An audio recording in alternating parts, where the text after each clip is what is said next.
All right, there he is, the man, the myth, the legend. How you feeling, baby? You feeling good? I'm good, man. Trying to monitor this NFLPA call simultaneously. Mm-hmm. They're updating on Damar Hamlin, obviously, Mm-hmm. and I had an incident where I wasn't muted at first, so now I'm like overcompensating by checking every 3 seconds. But I'm gonna just go ahead and trust technology and send it to God here. And if DeMaurice Smith can hear me, I'm sure he'll tell me to mute. Yes, he probably will. Overall, the good, well, at least it looks like Neurologically, neurologically, he is doing much better overall, and that's good news. He's able to write, he's able to communicate at least. So that's actually really cool to see that that kind of progress is being made. Because man, I was really afraid for that family on that night because it just didn't look good. You know, I was terrified that it was going to be really bad news. And obviously, we just talked about it with Matt, and I'm sure you've talked about it, and all of us have talked about this. The first responders, man, that was it. That was the end all be all right there. That's the reason why Damar is still with us and has a fighting chance, you know, to get back a normal life. And you know, thank the Lord that the NFL does this, because and this is a terrible reminder, but how important it is to have those first responders ready to go. yeah. The NFL has a plan. They hope to never use it, obviously, but they do have a plan for an emergency like that. And when you hear things like, "Oh, there's no plan for this," there's no plan like emotionally on how to proceed from here. But there's very much a plan to how to handle any potential, tragedy on the field like that. And I'm just gonna leave the meeting because I'm getting nervous. But uh, for them to be able to execute that plan with that kind of precision in that kind of environment with 65, 70,000 people watching every move, there were no missteps. And I think they deserve all the credit in the world, man, because like we just didn't, I was watching it live, obviously, and just like a lot of other people. And, we have sort of become numb to this. We've seen this, we've seen at least the first 5 minutes of what we thought it was. We just saw that happen a couple months ago on the field. We've gone almost numb to that kind of injury, to where like a player is down on the sideline not moving, or down on the field and not moving. So they go to commercial, and then when they came back, I will never forget this image, man. They came back to Sean McDermott basically squatting on the sideline or squatting on the field with his hands on his face. And that was the first time that was like, something might be wrong here. That's the guy. That's the guy who's supposed to be. You're supposed to look to your head coach and expect, like, if anybody's going to keep it together in those circumstances, it's that guy. So if he's breaking down what's happening, and then they cut to Josh Allen, hands over his face, real fear in his eyes. You see Stephon Diggs, you see Tre'Davious White, and like it became very clear, like something awful is happening. Yeah. So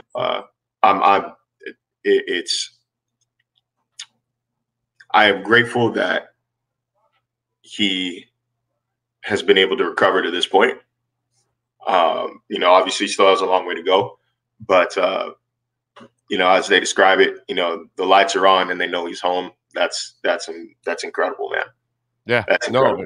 no, yeah, it is. It is a miracle, and it's a blessing, and it's great to have modern medicine to the point where you can make a difference in someone's life at that point right there, because it was as tragic as it could possibly get. And this also gives the Bills an opportunity to move on, because it's hard to move on not knowing where, what state your brother is in. Is he losing his life? Is he getting, is he getting better? And that kind of concern is bad for the players.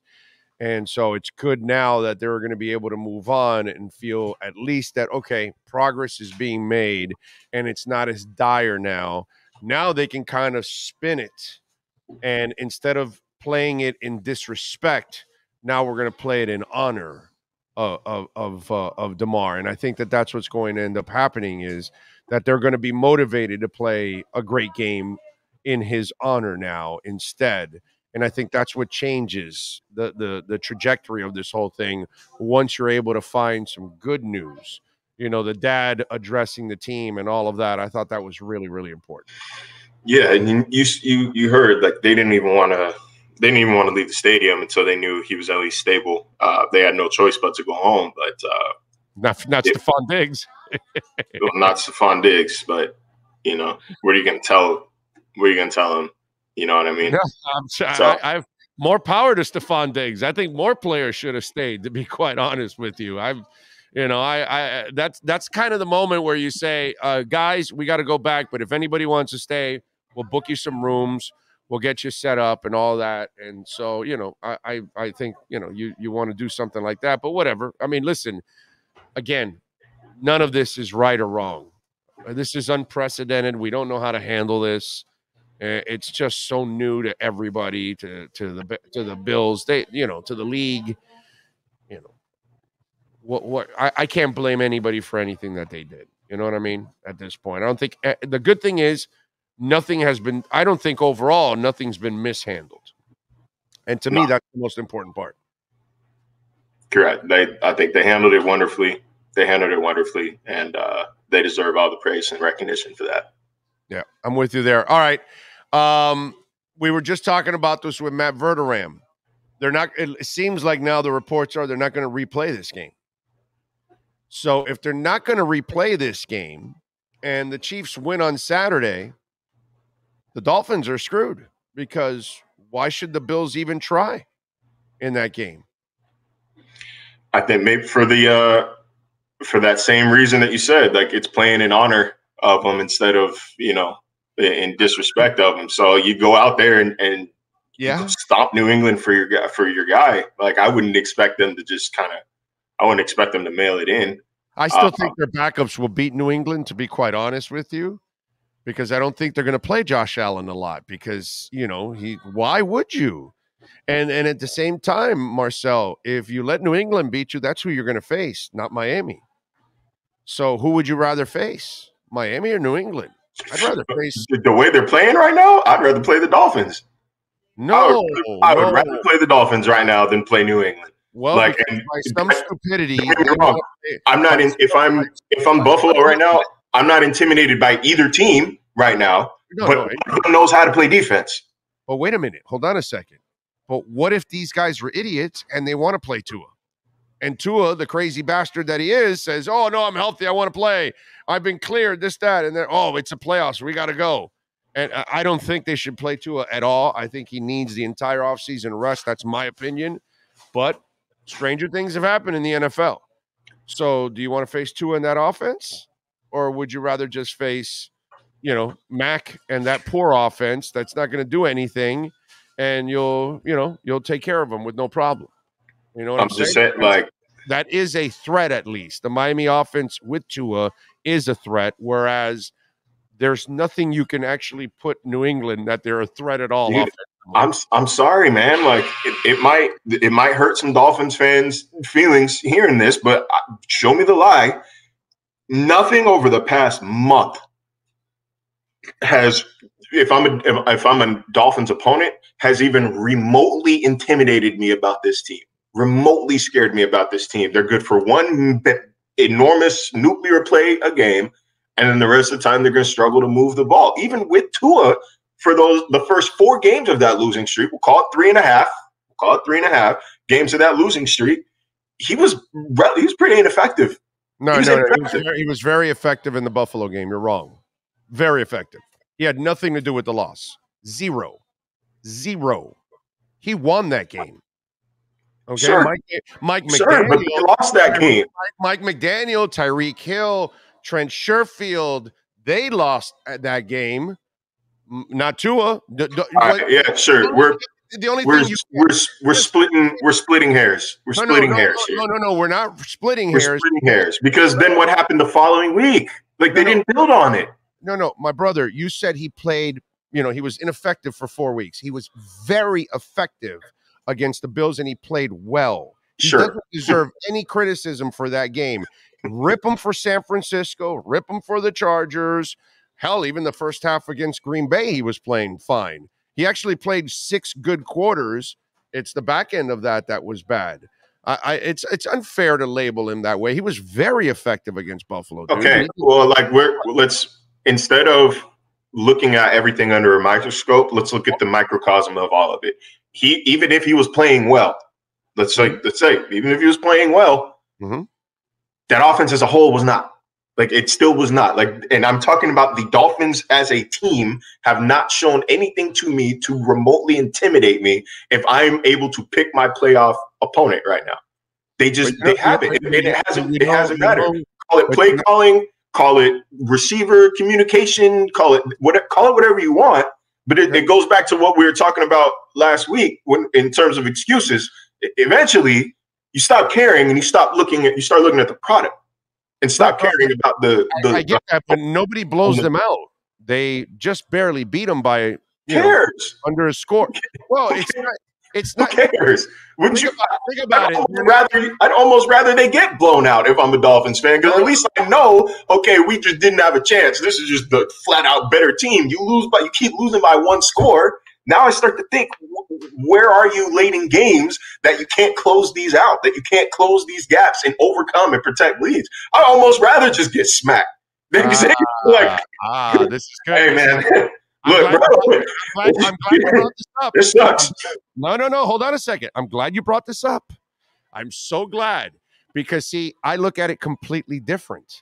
The fact that they're within 1 score tells me that there are small mistakes being made throughout the game that are putting you in that position, like abandoning the run when you're averaging 7 yards a carry against the Bills in that temperature, like 9 yards a carry against Green Bay, and you abandon the run, or stupid calls, like going for a 2-point conversion early on in the 3rd quarter.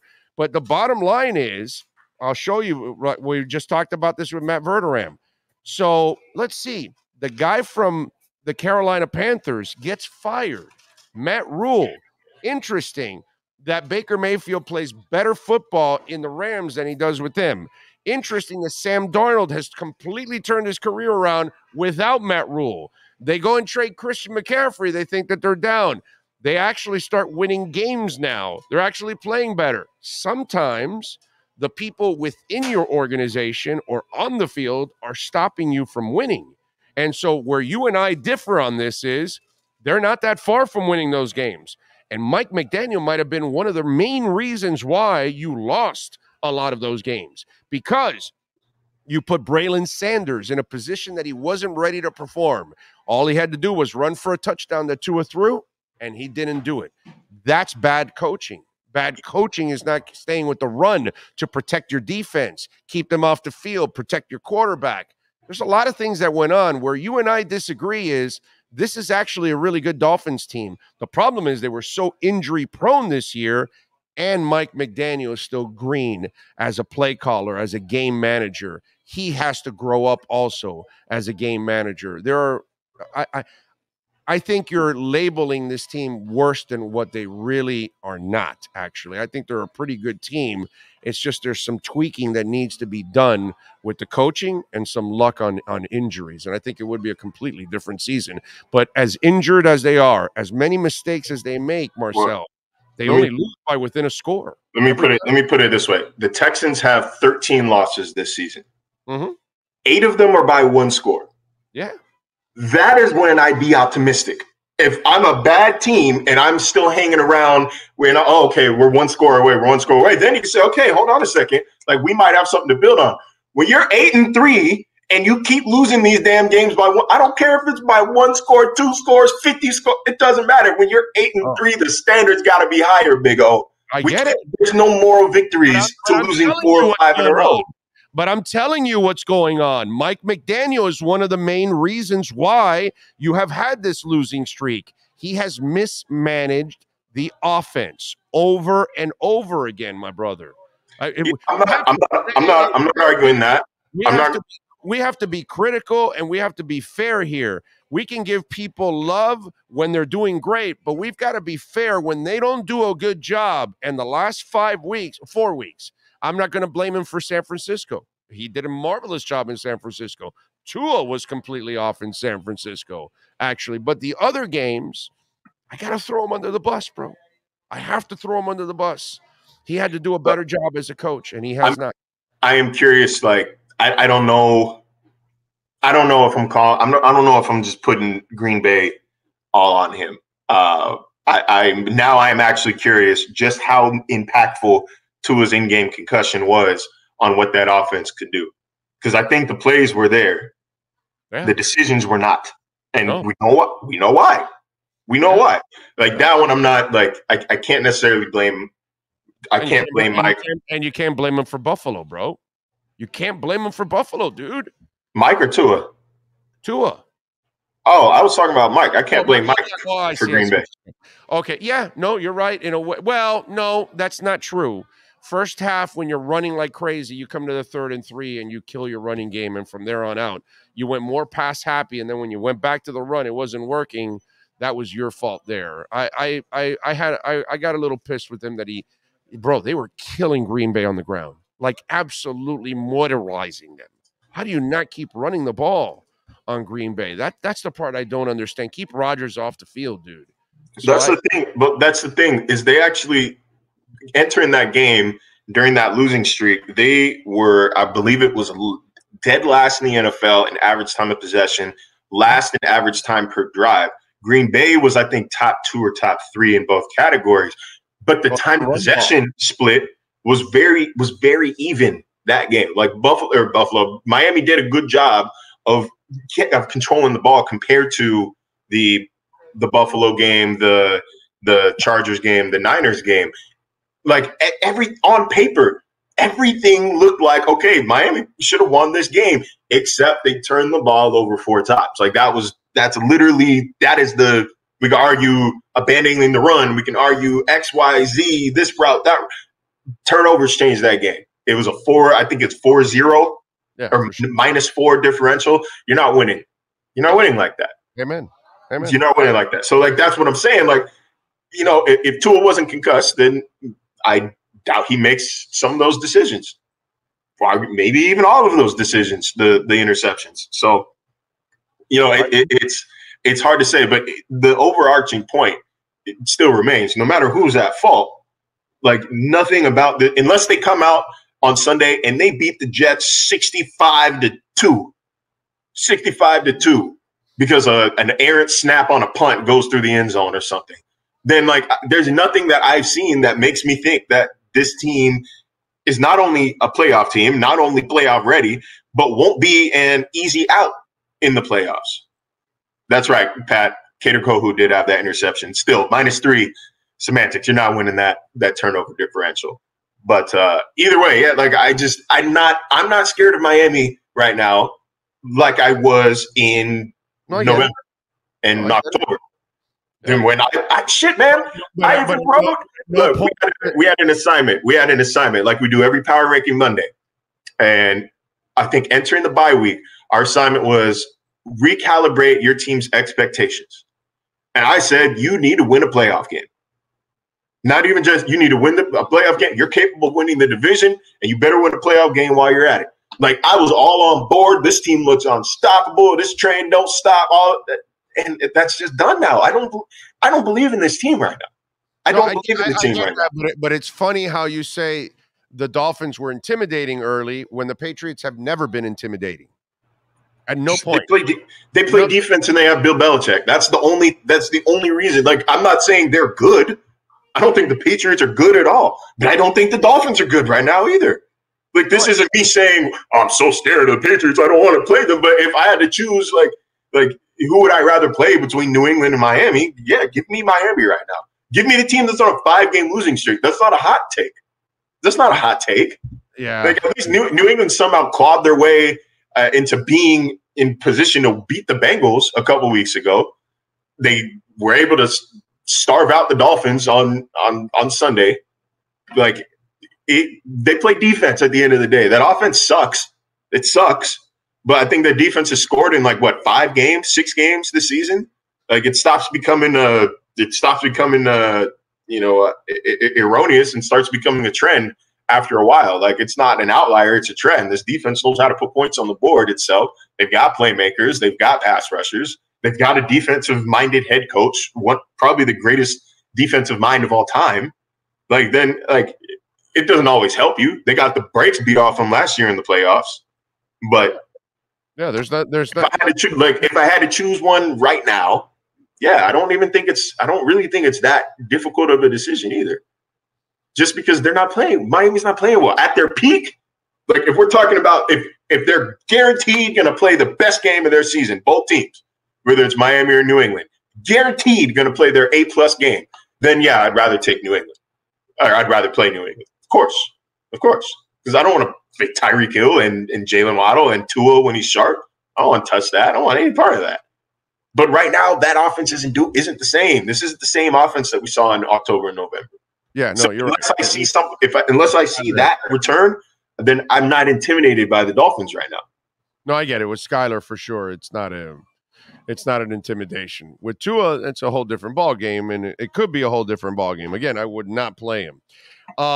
You got any thoughts on a report out there by Armando Salguero that if Mike McDaniel loses, the article was really loose because there really was no definitive thing. Like, oh no, he's getting fired if he could this, that. So Salguero did a really good job of covering himself on every angle of that story. So it really didn't have any kind of, oomph to it, to be quite honest. I love Armando.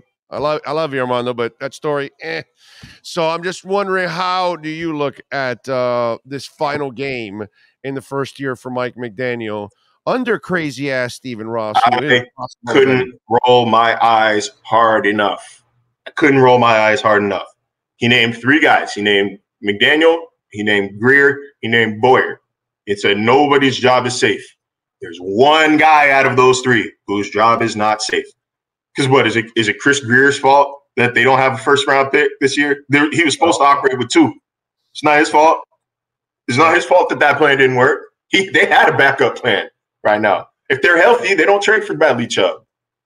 If Bruce Beal and Stephen Ross don't tamper, they've got 2 first-round picks this coming season. Like, this was out of his control. He did what he had to do. Like, Bradley Chubb trade, like, if you're expecting him to come in here and rack up like 20 sacks or even 10 sacks over the last half of the season. So far, it's been a disaster. So far, it's a disaster, but like, it hasn't been worth the money. No. Like, it hasn't been worth the money. It's a bad deal. Right now, it's a bad deal. I'm not going to say anything on him until next year. Next year, he's got to come back and have a great year and get back on track, and then we'll see. But so far, it's a terrible deal. So far. Like, I think like the pieces are there, man. Like, you have Jalen Phillips, Bradley Chubb, and Christian Wilkins. Melvin Ingram has also quietly been excellent this year. Andrew Van Ginkel is a good rotational piece. Emmanuel Ogbah is hurt this year. He'll be able to come back. Like, on paper, you have a stable of pass rushers. You just have to be able to unlock them and put them in position to succeed. Like, I don't think Bradley Chubb is just all of a sudden a bad player, but that kind of ties into what I was getting at with that report on from Outkick. One of those 3 men, their job is not safe. I think we know who it is. Out of Greer, McDaniel, and Boyer, I don't think it takes a rocket scientist or a total insider. Boyer and Crossman, right? Although I personally would not fire Boyer. Crossman I would fire in a heartbeat. Boyer I would not. I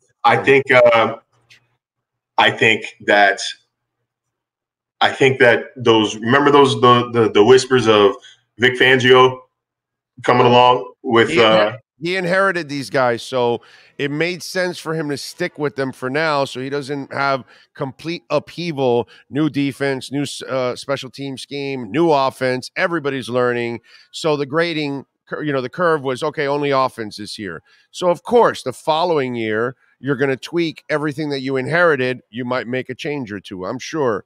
But I would personally, for me, I would not let go Boyer. Crossman, I would, but not Boyer. Yeah, Crossman's got to go. Like, they're bad by every metric on special team. Yards per punt return, yards per kick return, yards allowed per each return. They are last or first. They're last in the good ones, first in the bad ones. Yeah. Danny Crossman's got and I don't blame him so much on the return side. Actually, I don't hold that against Crossman. I hold the return part against Crossman because he doesn't have a returner. So I can't ask him to make a returner out of the blue. And I can't ask him to make Cedric Wilson, who's not a returner, just a possession guy for you, a real returner. But the other stuff, like the struggles from your kicker and then the struggles on the coverage units. That's where Crossman lost it with me. I can't really blame him for the returns. Do you really blame him for the returns? I mean, do you really blame him personally for Jason Sanders missing kicks? Yes, I do. It's your job to get him on track from last year, and if you can't get him on track, then yeah, you're somehow not reaching that guy. I guess. So I mean, he's not good from 50 plus. That's been the issue. He was connecting, after the bye week. He seemed to have figured it out, and I think that's why he's still on the roster. Thomas Morstead has been good. I just talked to him yesterday, and it means so much to him, man, that he's having a season like this. Like he is, after his injury a couple years ago, I think the message he kept receiving was that, like, you're done. Like, it was a good ride. You had a good career, but it's over. And so to bounce back, I think really it matters. It matters to him. He's a good dude, good guy in the locker room too. I'm happy for him. But no, I believe that Boyer is probably out. That is my gut. That's my gut. That Boyer's out. I think they're going to try to move mountains to get Vic Fangio. I'm not totally sold on this idea that Fangio and Sean Payton are attached at the hip. I think it depends on the job. Obviously, if Sean Payton goes to Denver. One more thing, by the way. He goes to the same organization that fired him to take a lesser job? No. I think I can see him going back to New Orleans with Tom Brady. I'm talking about Peyton. But Fangio, by the way, just a little thing. Remember, he coached Chubb. So that's all. Chubb. Yeah. So he knows him a little better than the guys that are here right now. And maybe knows how to use him a little better and then get everybody else involved. I mean, listen, he's a much more proven. Come on, he's an established defensive coordinator, not a head coach, but he's definitely a hell of a defensive coordinator. So that's all a possibility. Everything that he inherited, of course, it should be up for decisions by the end of the year, because it's not like everything that you inherited was star-studded. You know what I mean? Yeah, and look, man, with Boyer again, I don't blame him as much as others do. They had so many injuries on defense this year, and it's particularly impactful for this team to have injuries like that in the secondary, because the whole defense is built around that secondary. So they had to. I said it midway through the year that they had to philosophically change what their defense is about, and that's hard. It's hard to do. That's hard to do on the fly, and hard to do when you don't have the talent to do it either. I think they have the front seven talent to do it. Like I've said, that defense has kept you in every single game this season. Not one game the defense cost you the game where they just got blown out every down and every drive and they scored 40, 50 points on them and your offense had no shot. Never happened this year. Not one time. Every time they kept them right there within the score. And it was just up to the power where the team is at on offense to finish it out. The offense for me is the one that's underachieved actually this year more than anything else. Well, it's just because if the offense isn't lights out, I don't think the defense or special teams this year is good enough to finish the job. Amen. You know what I mean? So, amen. It's tough to. It's a tough ask. It's a tough ask for them, but I think healthy. Like this, it should be a good defense, man. On paper, they really should be. They really should be. What are you picking? Are they winning or are they losing on Sunday? Jets are a 1-point favorite right now. Yeah, 1.5. It's hard, man. That's hard because you don't understand. Like for the people who think the Jets have nothing to play for, they don't. It's just spoiler stuff. That's it. Mike White does have something to play for. That's something to play for. You don't understand. There's bad blood between these teams. But There's bad blood. but Mike White ain't shit, bro. He's not, but that defense is good. He's just from Pembroke Pines. That's it, bro. He's nothing. He's a Jag. He's nothing. Yeah, and the Dolphins, even with that team, they should be able to control that offense. It's yeah, man. But you know how many times I said over the past month, like they should be able to beat the Chargers. They should be able to beat the Packers. They should be able to go up and beat the Patriots. They were right there, bro. They gave but like right there isn't winning. Right there ain't winning. Yeah, but that's you just said it. The defense isn't the one that's going to win you the game, but they kept you in the game. You just said it. Where did I just bring? You just said right now that the defense and the special teams aren't going to win you anything. But if they just keep you in the game, there's only one side of the football that's supposed to win games and get things done and close things out. It's the offense, bro. That's where all the talent is at right now. That's where all the explosiveness is at. So even in the Chargers game that you talked about, the dude threw for 400 yards and can only muster one touchdown. That's all. They settle for field goal after field goal after field goal. What more you want from those guys against, two really good receivers, a decent tight end, a decent running game, and yet you limit them to field goal to field goal to field goal. Green Bay, you were right there to win that game. You were right there to win last week. Everything's been set for you to win. You just don't get it done. That's all it is. You know what I mean? I think this is I think it's the total opposite for the Jets this weekend. The total opposite of not having anything to play for. I think this is their Super Bowl right now. If they can keep Miami out of the playoffs after, like, they took Tyreek Hill's offseason comment so damn seriously. They took that right to heart. And if after that, in their minds, if after he says that, the Jets, the who? Oh, no. After he says that, if they could play a role in keeping them out of the playoffs, you better believe Robert Saleh has them fired up and ready to go. So, yeah. No, Saleh will have them ready to go and playing hard. There's no doubt in my mind. It's just I'm not intimidated by the offense of the New York Jets. But like I said, now you're relying on Skylar Thompson and or Mike Glennon if Skylar can't finish the game out against it's strength against legit strength. It's strength, the Dolphins offense right now, strength against the Jets defense, which is a legit strength. So I don't know, man. I can't call it. My heart wants to say the Dolphins are going to win this game. My head is saying the Jets will. You don't even have the balls to say that the Jets are going to win. Come on. I just said my heart wants to say the Dolphins can pull it off because I don't want to see a 7-game, 6-game, whatever the fuck collapse. But my head is saying the Jets are winning this game. That's fair, man. It's understandable. I don't want to cover a collapse. Nobody wants this.